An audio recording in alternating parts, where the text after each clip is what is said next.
Presenting Orson Welles as The Third Man.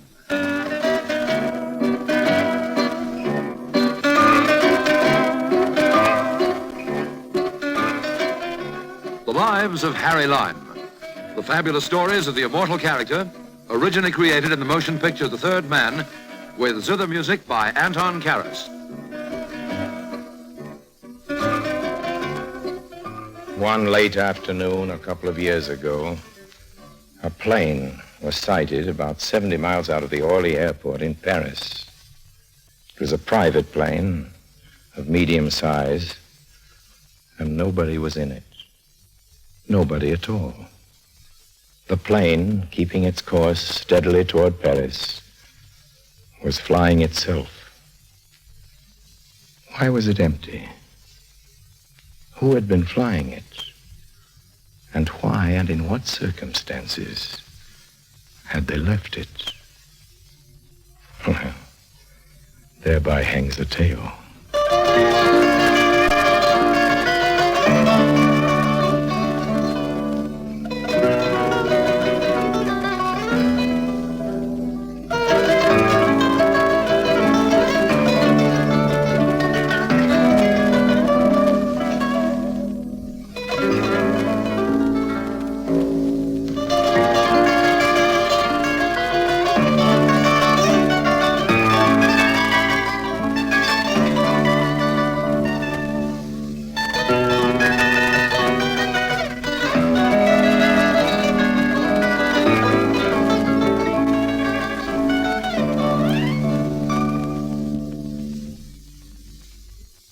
And now, Orson Welles as Harry Lime, the third man, in today's story, Man of Mystery.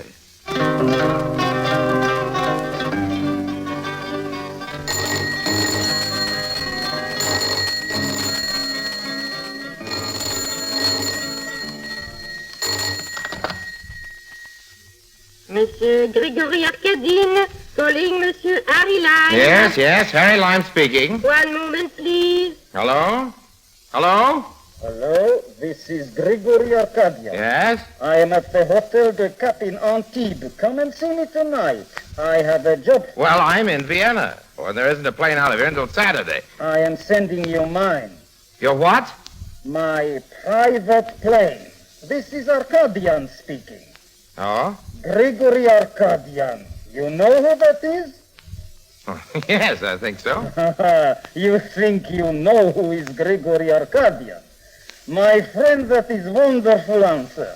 More wonderful than you guess. I'll see you soon, Mr. Lime, yes? After dinner tonight.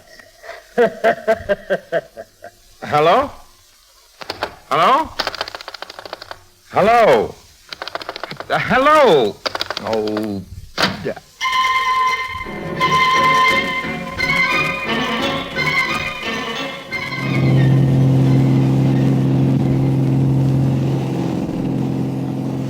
And sure enough, just as the great Mr. Arcadian had willed it, there I was on that famous plane of his.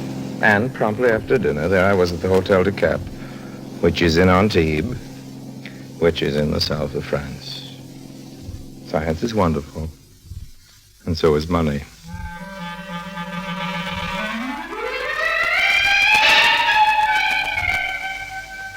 You're waiting to see my father? Was your father Gregory Arcadian? Yes. Well, that's who I'm waiting for. Mr. Lime, I am completely in my father's confidence.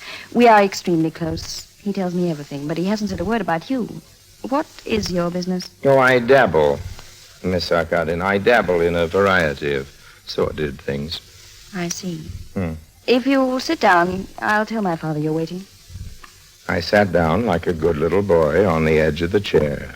I lit a cigarette and crossed my legs and tried not to look impressed about the fact that I was going to meet Gregory Arcadian. But it wasn't any use. I wasn't even fooling myself. Here he is, Father. Go in and amuse our guest, Raina. You are Mr. Lime, aren't you? Yes, that's right. I've heard many things about you, Mr. Well, Lime. I've heard many things about you, Mr. Arkadin. What exactly have you heard about me? Go on, I have my reasons for asking. Well, everybody knows you're one of the richest men in Europe, Mr. Arkadin. You're supposed to have big interests all the way from Denmark to the Belgian Congo, but you... Well, for one thing, you've never been photographed. I do not like to be photographed, Mr. Lime. Well, that's okay with me, Mr. Arkadin. I think you are starting to make fun of me. No, I'm waiting for you to start making some sense, Mr. Arkadin. You are a crook, Mr. Lime, but Well, now- I see you are a tough crook, not a little sneak thief. Tell me, did you ever hear of something called an intelligence check? Intelligence check? Yes, I think so. Doesn't that mean some sort of check by an intelligence service in the army or something on a man's past? Isn't that what it Some is? sort of. No, it's not some sort of checkup. It is, as you would say, the full treatment, the works. Yes, yes. They are very thorough, these army people from the intelligence service. They turn up the carpets, they look under the wallpaper. Which army is this, Mr. Arkadin? Your army, of course. Who else is planning those air bases in Portugal? Oh, really, old man? I wouldn't know. It's an allied operation, but the U.S. Army must approve all contracts. And I understand, Mr. Lime, that all bids are examined not only on their own merits, but also on the merits of a man's record in the past. This is their famous intelligence check. Okay. Now you're beginning to make a little sense. You want the contract for building these bases, and you're afraid of an investigation, so you want to hire me to help you cover up a few items that might not show up so nicely on your private file. Are you telling me or asking me, Mr. Lime? I'm guessing. Well, guess again. No, let's play something else. How about Pachisi or Lotto? I am not playing games, Lime. I am hiring you for a job of A work. minute ago, Arkadin, you called me a crook. It's a cinch you've got a touch of larceny on the brain, or you wouldn't have called me in. What's the offer? $10,000. Tax-free, old man? You can have it in gold, in Liechtenstein. Well, that's a nice offer, Arkadin. I'll have to know who it is you want killed before I give you my final reply. You are to kill nobody. You are to cover up nothing. You That's are good. to perform no illegal acts whatever. No, Mr. Lime. I am not hiring your so easily adjustable conscience. I am buying your knowledge of the continental underworld. Oh. And that is all. I want you to make an investigation and prepare me a report. What do you want to know about? I want to know about me. You? Yes. It is on the subject of me I want you to make that report, Mr. Lime. I want you to investigate me. Well, okay, Mr. Cotton, but just what is it you're afraid they'll find out? I swear, Mr. Lime, I wish I knew. Well, there must be something you would be so worried, and I guess you figure if I can't smoke it out, the FBI isn't likely to either, but still, Let me tell you a poetic little story. Okay, old man, if you insist.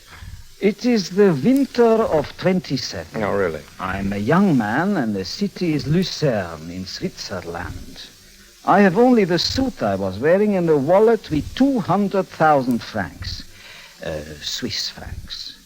It was with that money that my present great fortune was built. Yes. Well, The stages, Mr. Lime, the stages by which I erected myself into the position of one of the richest men in the world may be traced.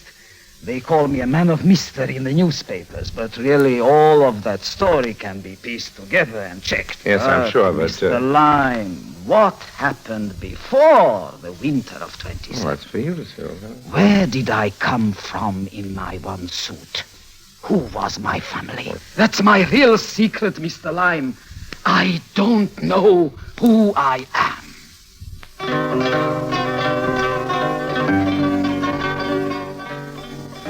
So that was my assignment. Tell Mr. Arkadin who he was. Yes, old Doc Harry Lime was supposed to cure a slight case of amnesia, which had only been pestering the patient for the last 20 years.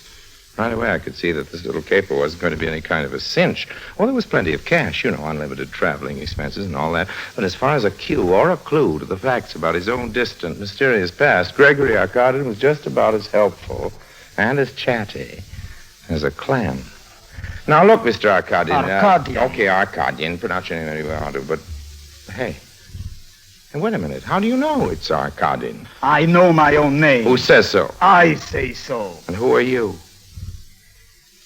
That's what I am paying you to find out, Mr. Lime. Exactly. So what makes you so sure about your name? Maybe it's really the name of a town or a candy bar you happen to be eating. And maybe it's the name of the man you murdered. You think that's how I got the money, Mr. Lime? By committing a murder? Mr. Arkadian, I don't know how you began, but I know the best way to begin finding out. How's that? Well, isn't it obvious, old man? By assuming the worst.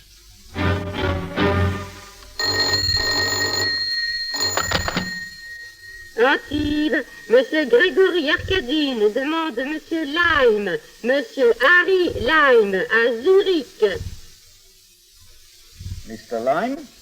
Yes? Well, Mr. Lime, what have you found out? Hello, Arkadian. How did you find out I was in Zurich? I have an office in Zurich. Well? Well, what? You heard me. What have you found out? Who was I? Where did I come from? What, You came from Warsaw. What's that? Warsaw. What's that? Well, I said you came from Warsaw. That's in 27. I'm not sure where you came from originally, but your tailor thinks that... what? Your tailor, the one who made your clothes when you first came to Zurich. He's dead. The one who owned the shop, not the cutter. You probably never noticed him, but he remembers you. And what's more, he remembers the label in the first coat you were wearing. What label? What did it say? Yeah, well, he doesn't know. All he remembers is that the coat was made in Warsaw. That the coat isn't much? was made... No, it's not much, but it's something. Well, what are you going to do now? You can't get a visa for Poland? No, but an awful lot of Poles left home since 27. You mean refugees? Oh, that's right. But they went everywhere, all over the place. That's right. Well, where are you going now? Well, I'm going to look up a few Poles. But where? Just where you said, Mr. Arkadian. Everywhere. All over the place.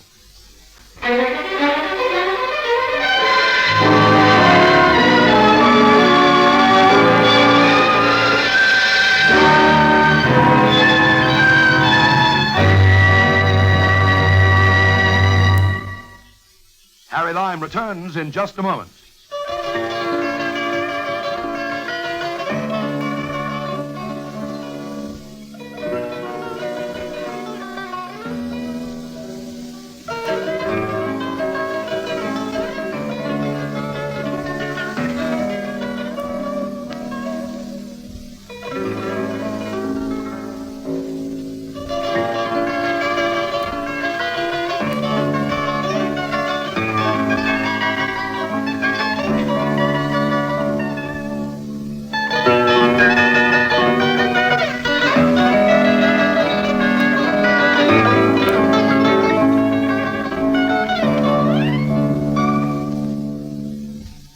And now Orson Welles as Harry Lime, the Third Man, continues in today's story, Man of Mystery.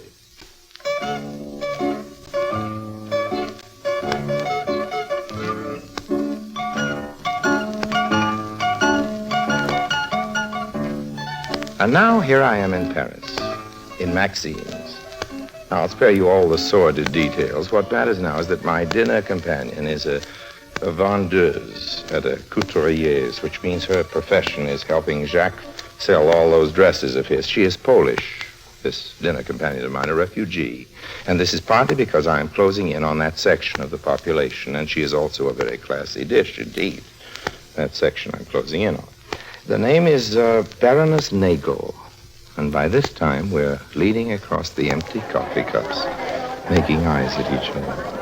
I'm enjoying myself, you know. I didn't think I would. Go ahead. Enjoy yourself all you want to. I'm on an expense account. Do you mind if I ask you a rather personal question, No, Baroness? I don't think so. I'd like you to tell me something about the criminal underworld of Warsaw. For a couple of years, Mr. Lime, and only because my family needed the money very much. Yes, I I was know that attached is, to the Warsaw police. The police? I think I was helpful. Imagine. But the truth is, I was only used on one case as a sort of wooden duck. How you call it, a decoy. There were several of us, all working to break up the gang of a certain criminal called Sophie. Sophie, huh? It was all frightfully sordid. Yes, One I isn't imagine. a brute, but still one was glad actually to be useful in breaking it up. It was a pity the leader was never caught. So the leader, Sophie, never got away. What was her full name, Sophie? Does it really matter? Well, it might, yes, quite a lot. She's been married since. Well, do you know the man's name? I will look it up for you. Apparently she's very respectable now and has nothing to fear. Well, I thought they were very strict about people with criminal records in Argentina. Oh, yes, not Argentina. No? And, not Brazil, Mr. Lime. No? And do not imagine you can trap me so easily. You know what? I'll bet you a couple of $100 I can trap you, Baroness. Let's make it 500. That's more sporting. 500, well, 300. That's sporting enough. I'll write the address of this lady, Sophie, on the back of this menu, and you write your version of it on yours. Okay. Well, I've written my guess. Smith, I don't suppose it's right. Let's see how I did. Smith. Well, show me what you wrote. I would like to see, first of all, the stakes. All right. 1, 2, 300, 3. And now let's see what you wrote, Thanks. Signora Carlo Martini, 77 Avenida Libertad, Havana, Cuba. Well, you win, Baroness. I did come within a mile of it.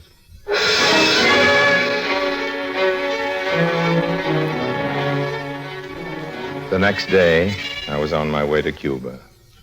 And a little time after that, I was in my room in the hotel in Havana. It was after midnight.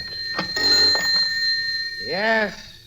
Just a minute. Hold on. Mr. Recording calling. Okay. Hello? How are you coming, Oh, Lime? fine. I couldn't be better, Mr. Arkadin. Got the goods on you. What? Well, the dirt, all of it. That's what you wanted, wasn't it? How you mean dirt? Well, I know all about before 27. What? Before 1927. I know what you were up to in Warsaw. In Warsaw? Can you prove it? Sure. What's your room number? Maybe you didn't understand. I'm in Havana. So am I. I said Havana. I heard you. What's your number? 208. I'll be right down.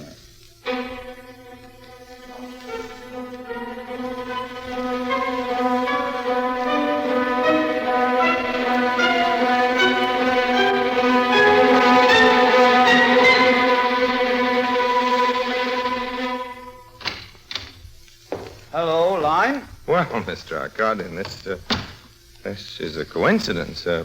What are you doing in Havana, Mr. Arkadin? I had some business to attend to. What's your news? I was just writing out a full report, but if you like, I can boil it down to the essentials. Boil it down. Sophie Wyszynski is living. She's married bigamously, and her real husband, a character known as Oscar, is blackmailing her. What of and it? Oscar's a hophead. He takes heroin in large doses. What's that got to Well, do I with managed me? to lock Oscar away for a few days in a shack outside of town. I didn't give him any junk, and after a while he started talking. He talked quite a lot, Mr. Arkadin. It's all going down in the report. Never mind the report. What did he say? Well, okay, I'll give it to you, since you're asking. There were 7 members operating in the gang headed in Warsaw by Sophie Wyszynski. 3 of them are dead. 2, Andre Bloch and Jacob Heschelies, are behind the Iron Curtain. Oscar, I've told you about. Well, that leaves 1 more. His name was Akim Athabadze. And in 1927, Athabadze absconded with some of the loot of the gang. The gang never found him, but I have another source, and I'll tell you about that later. But I've managed to trace Mr. Athabadze to Zurich, where he changed his name. Does that mean anything to you? Why should it? Well, supposing I should tell you that the name he took was Arkadin. Gregory Arkadin. You'd have to prove it. I can. You're positive? Positive. You spoke of sources. Who are they? Well, it's very involved, Mr. Arkadin. I'm tired. I'd rather put the whole thing down in an orderly way in my report. And when will that be? Well, I'm leaving Cuba tomorrow, and then I'll have all the facts assembled in Paris, and I'll put it down by the end of the week and give it to you. I see. I hope you're mistaken, Mr. Lime. It would be a terrible thing if what you tell me is true. I'm not mistaken. Well, whatever happens, say nothing of this to my daughter. Absolutely nothing. Do I have your word on that? Of course. I wonder if you could possibly guess what an awful thing it is. To have only a conscience. A conscience. And no memory at all.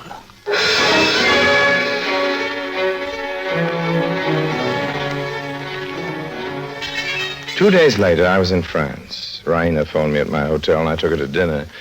She tried to draw me out, but I wasn't having any of that. I'd given Arkadin a promise, and no matter what he'd been or what I was, that was one promise that was going to be kept. I wish you weren't so mysterious about everything, Harry. You see, I know about the airports. There's to be 3 of them in Portugal. It means a great deal of money for whoever gets the contract. Yes, that's where the intelligence check business comes. You know, I don't even think he knows what an intelligence check is. He's heard people talking about it, you know, army people and others, Americans, and it worries him. Remember, he's a Russian, yes. And that means he grew up with an almost superstitious fear of all secret police. Just a second. How do you know he's Russian? Well, I am his daughter. Yes, but he doesn't know himself where he was born.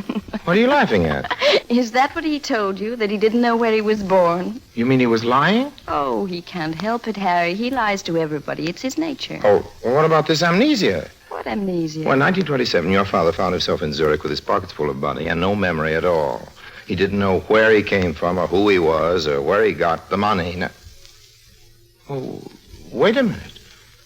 You mean the whole thing was a lie? I never heard of amnesia lasting that long. More than 20 years. Except in cheap books and bad movies. Oh, Harry, you should have known better than to believe that one.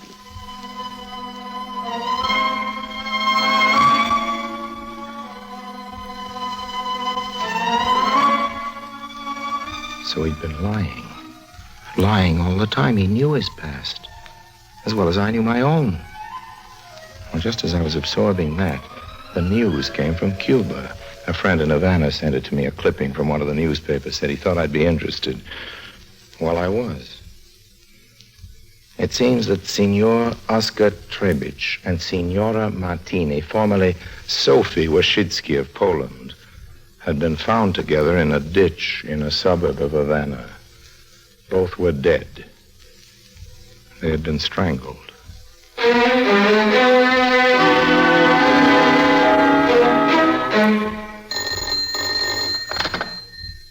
Yeah? We've managed to trace Mr. Arkadin for you, Mr. Lime. Good. At the airport. Is it the airport? Just a minute, I'll put him through. Thank you. Hello? Hello? Hello, Lime. Yes, Harry Lime speaking. Make it quick, Lime. Traffic's just cleared me. I'm flying my own plane, and if I don't take off right away, I won't get into Paris before dark. What do you want? Well, they found Sophie and Oscar. What's that? Oscar, Mr. Arkadin. Oscar and Sophie. You remember Sophie? She used to be your girlfriend back in Warsaw when you were working for her as a white slaver and dope smuggler. Oscar was her husband. They were found dead in a ditch, Mr. Arkadin. In a ditch near Havana. They'd been strangled. What about it? Well, I know why you did it. You... Lime, listen to me. I'm paying you money. Big money. I'll even raise the sum. I'll see you in Paris. No, I'd rather not see you, Mr. Arkadin. I'd rather not be strangled and left in a ditch. Well, then, what do you propose? Well, I propose to tell your story, Mr. Arkadin. The whole story. Remember, I have the proof. We'll see about your proofs. I'm an important man, Lime. Not a little crook like you. Nobody'll believe you. Well, I'm sorry, Mr. Arkadin. I'm really very sorry. But I've already found somebody who does believe me. Who? Who believes you? Nobody that matters. You forget who I am. Well, you're the father of Raina, Mr. Arkadin. I told you I was sorry, but I had to save my life. You mean you told Raina? Yes, Mr. Arkadin. And she believed you? Everything. Everything except the murder of Sophie and Oscar. She thinks it may not have been you who did that, and of course I can't prove that it was, but if I should be killed now, Mr. Arkadin, that would be proof enough, wouldn't it? Wouldn't it, Mr. Arkadin?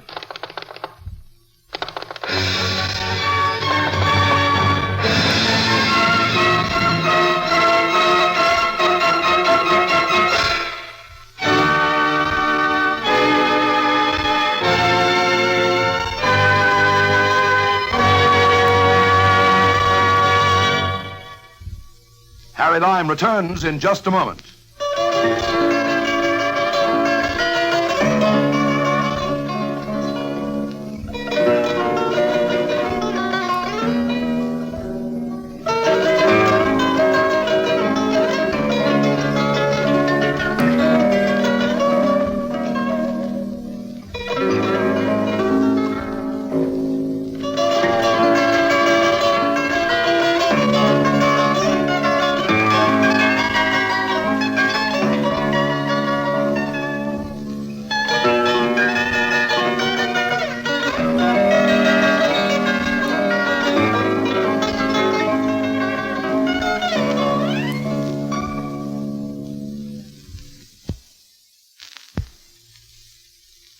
And now, Harry Lime.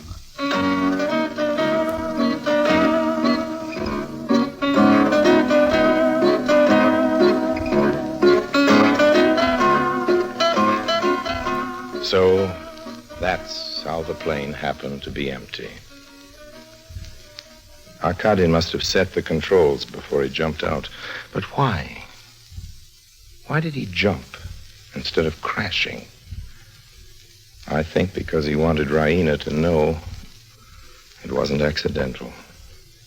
Because he wanted her to realize that rather than face her, knowing she knew about him, he preferred to die. But of course, that's only a theory. There wasn't any note in the plane, just the portfolio, the famous dispatch case he always traveled with, filled with all the great affairs of the world. Now we can only guess. Gregory Arkadin remained, even to the last, a man of mystery.